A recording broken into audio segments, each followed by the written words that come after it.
want a big name in there. Somebody, a big name. Whoever big name Tank it is. Davis.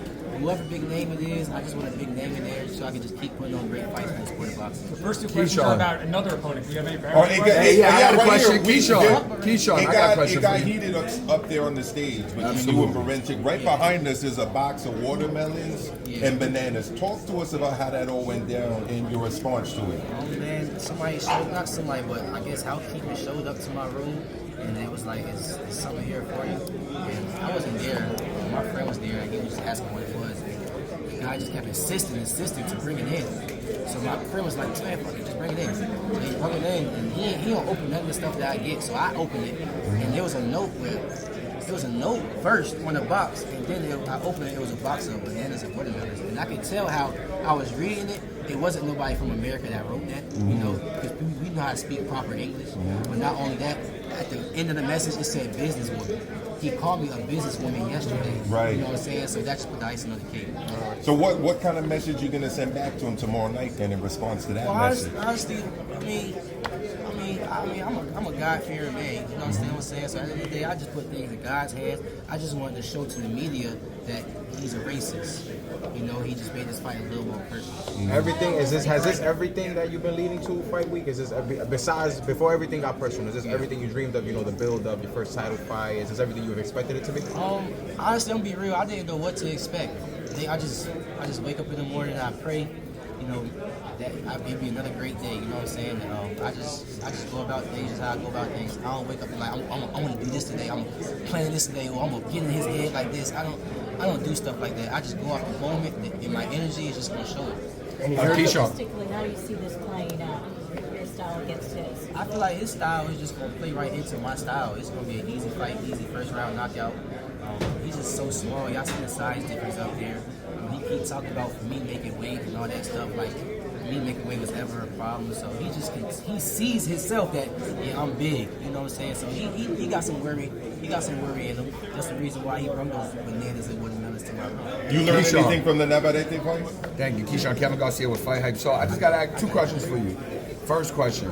This win, you know, this fight, obviously, is going to make you a champion, the victory. Yeah. But what does it mean for you opponent-wise? Do you think this solidifies you as one of the best at 135, winning against Berinchyk and his quality, his caliber? I just feel like winning the world title will make me the best. I don't really care who in the ring with me. If you have that world title and I'm fighting and taking that from you, then you got to consider me one of the best because I'm a world champion. Facts. One other question. Talk to us about the new look, my guy. Business. Hey man, shoot man, I just wanted to come different this time, 2025. I didn't have a hair, when I had the dreads, I didn't have a haircut like over a month, some change. And I'm like, man, I just probably just time for me to cut the dreads, man. Y'all, like I was caught myself sometimes flipping my hair back. Y'all see white chicks, he try to flip his hair back, he got stuck in his belt. I feel like him on that part, man. But man, it was just time for me to cut my dreads, man. I go back to my old look. So last minute decision, really, not something you had planned. Nah, I had planned to do it in camp, really. Like in camp, I was just thinking like, bro, I'm gonna cut my dreads, fight me. Or the next time I get my hair cut, you know, and fight me. And that last fight with Navarrete, Keyshawn, did you see it? And if so, did you learn anything from watching that fight? Man, if you want me to be all the way honest, bro, like we offered him a fight right before I fought Nair Albright, but he didn't take it because he was fighting Anthony Yiggett. You know, he already had a signed contract with Anthony Yiggett, you know, so we didn't fight. So I already been knowing Berinchyk. Honestly, me and Shakur talked about Berinchyk back then, you know what I'm saying? Just on some, yeah, because he was always high and great. Like, yeah, you know, dude, Berinchyk and stuff like that. Because I'm just getting the pro. Like, yeah, he all right, but he ain't really all that good. Like, we've been talking about bro, you know what I'm saying? So it wasn't just off the Navarrete fight. You know, I always knew like if he gets to that certain level, then I probably have to fight him maybe for an intern. And that's what we were trying to do before Nair Albright fight. But we here now, fight for world title, even better. Perfect moment, perfect opportunity, perfect event in terms of being here in New York City against this guy Berinchyk. Yeah, for sure, man. Madison Square. Like I said, Top Rank ESPN believe in me so much that they see how my last event went. They had to bring me to Madison Square. You know what I'm saying? For my first world title. A lot of people can't say that in their professional career. You know what I'm saying? So. As y'all can see, y'all know Top Rank believe me to be the face of Top Rank, but not only the face of Top Rank, but the sport of boxing. What does the article say February 15th, post-fight? Keyshawn, the businessman, knocks Berinchyk out in the first round as he predicts it. Keyshawn, you got a question in the back in You've been talking the Spanish. usual trash talk, but is there any nerves at all? Is your first title fight and the training camp been different at all for anything? Like, anything feel different? I'm not really gonna be I'm not gonna know if I'm gonna be nervous until like fight night, you know. I wasn't nervous my last fight, like leading up to the fight. I was not nervous at all. I was just having fun in my city. But right before I walked out, I was nervous as hell. I was so nervous, you know what I'm saying? But I seen the big crowd and all of it went away. You know, so it might be the same thing, but this time we just got to see. Have you talked to your brother Shakur? Is he ready for next week? Hell yeah. Hell yeah. Stop playing. Champ. Do you think he's trying to check your head, like make you fight emotional? Yeah, for sure. But honestly, if you want my honest opinion, he don't want me emotional. He don't want me mad. He don't want that type of fight. He don't. He really don't. Y'all really didn't see the fucking mean me yet. Y'all seen a little bit of it when I fought Miguel Dueno, and it was a tough fight. We was in there fighting, but y'all still see me there smiling. I was having fun in it. He really don't want me to fight. Yeah. He don't want me to fight. Is there anything about the style that may concern you, or is it just like... Nah, don't nothing concern me. I go in there with guys. Don't nothing concern me. And I'm always going to beat Goliath. Champ. You know what I'm saying? You call me Goliath, I'm David. I'm always going to beat Goliath. You know what I'm saying? I go in there with guys, my shoulders, my back. And I'm never worried about no opponent. We're here, Keyshawn. You fight on Valentine's Day. Sugar Ray Robinson defeated Jake LaMotta in such a one-sided victory is known as the Valentine's Day Massacre. Yeah. You see yourself maybe having your own version of the Valentine's Day Massacre in a one-sided victory. Hey man, it's a new age, new generation. Shouts out to that one right there though. It's great for the sport of boxing, you know what I'm saying? They're legends. He's a legend, you know what I'm saying? But it's a new age, new generation, man. So when I do knock him out in the first round, we might gotta rename it something else. You've been talking about first round a lot. Yo, Key, what's up, brother? First of all, just let me know, man. Everyone's been talking about the bananas and the watermelon. How did that get delivered to you? Was it somebody just knocked on your door and it was there? Like, tell me how did that happen? Yeah, it was house people. It was like somebody from the lobby or something like that. He just kept insisting, like, hungry.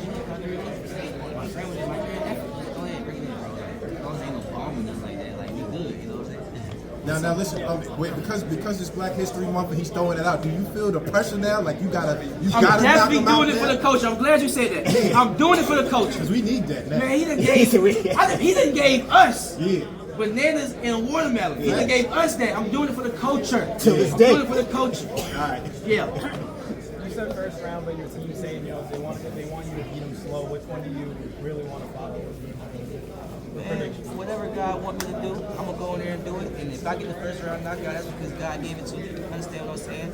You can say one thing, my team can say another thing, and I can say another thing. You know what I'm saying? Whatever's gonna happen, because God wanted it to happen. Are you looking for that first round knockout, or are you just looking to punish?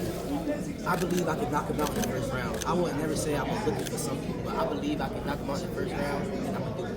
Keyshawn, you're talking about being a big dude, obviously, 135. I'm sure the thought process eventually to move up to 140. But how does it make you feel knowing that you got guys already at 140, like Tito Mercado and some other names, already calling you out, knowing the value in fighting somebody like that?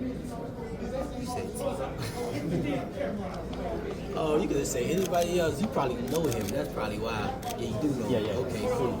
Well, I mean, they just see, like you said, they just see the value in the businessman. They know that I am an exciting fighter, and I am going to sell a fight. Great marketing. Whatever person that speaks English is just going to be more amazing. The last person that spoke English with me was Anthony Yiggin, and that press conference was funny. It was lit.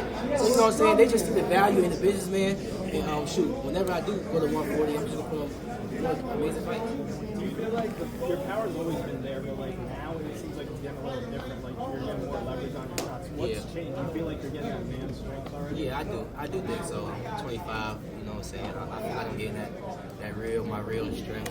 But I still got a lot of time to get better in the sport of boxing, like as far as skills. And just get my rounds. I never did 12 rounds, you know what I'm saying? So maybe it's go 12 rounds.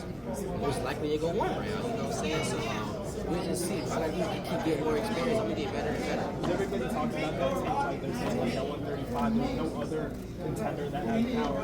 But like when I think about it, I'm like, there's one guy that may have a chance of doing that time. So You said may have a chance? I feel like it's to be real with you, it's 100% like you would take the top of this business. So it's got to be, he's the face right now, and then you're definitely this fight is a stepping stone. So what do you think about that? That's true. I appreciate that. That's shit. You just said a lot right there. Bro, facing boxing, I'm 12-0.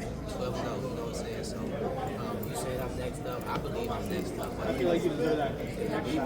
People are saying that as well, man. And it gotta be the truth. But whenever he decides to throw some balls to fight me, that's when it's gonna happen. Me and my brothers, he got all three of us together. Well, he got all three of us better. You know, my little brother, he fighting with Friday. Keon is a talent to watch. Keyshawn Davis, Keon is crazy. Keon is crazy. You know what I'm saying? My big brother, he got to start fighting for interns and stuff like that. It's only two fighters that have 140 on top rank. It's Kelvin Davis and it's Emilio Vargas. So we feel like, you know, as competitors, since there's only two great fighters at 140, let's make that fight happen. Kelvin Davis versus Emilio Vargas, I think that's a great fight. It could be a co-main event, and you know, whoever the winner is, Kelvin Davis, can start fighting the main events after that. Keyshawn, they say when you look a man in the eye, you can tell everything about a man. When you were in that face-off with him, you know, he's quiet, but what did you see in his eyes? He ready to fight. He from Ukraine, bro. You know what I'm saying? He ready to fight. I said the same thing about Gustavo Lemos. Like, Gustavo is not worried about it. Not that I'm coming with. He wasn't. But what happened to him? You don't have to be scared or worried. You can be the toughest guy in there. You still get knocked out. Everybody got two hands to it. You know, so he definitely coming to fight. But you know, fighting the business. All right, guys, we're gonna wrap it up, okay?